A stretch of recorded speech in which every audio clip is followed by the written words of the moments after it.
Now that you have animated a simple camera move, let's take it up a notch by animating both the camera and its target.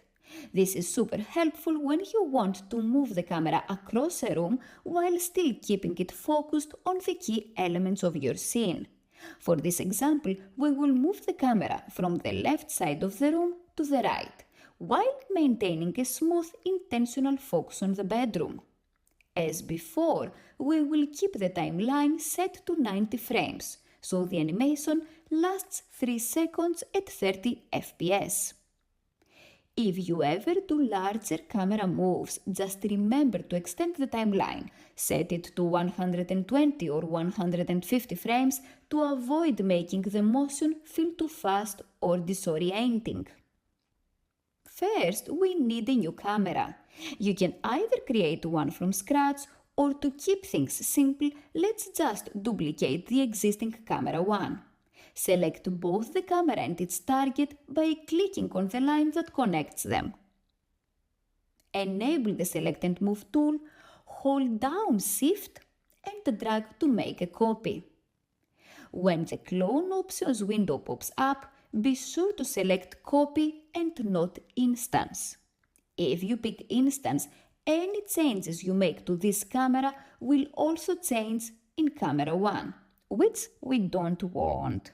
By using Copy, each camera stays independent, so we can give them unique settings. Now switch your viewport to look through the new camera. Go to the viewport label where it says Camera 1, click it and select Camera 2 from the drop-down.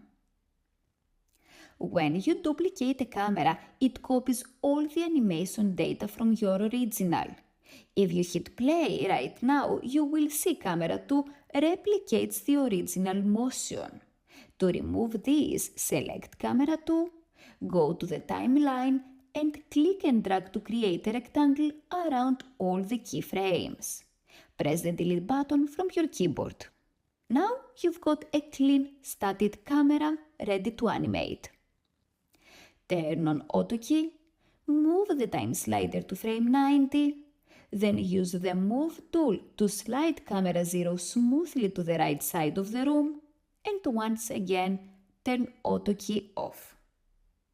Hit play and watch the camera move from left to right.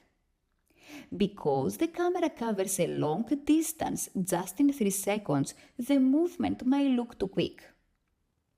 You've got two options.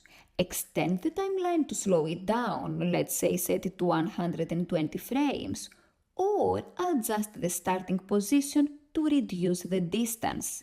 Here is how to adjust the starting position. Select both camera 2 and its target, move the time slider to frame 0, turn on Auto Key, and reposition the camera and target to new starting spots to make the motion more balanced. Then press play again to check that everything looks smooth and natural. Just like before, be mindful that camera 2 has camera clipping enabled. Make sure it doesn't move so far forward that it cuts through objects in the scene.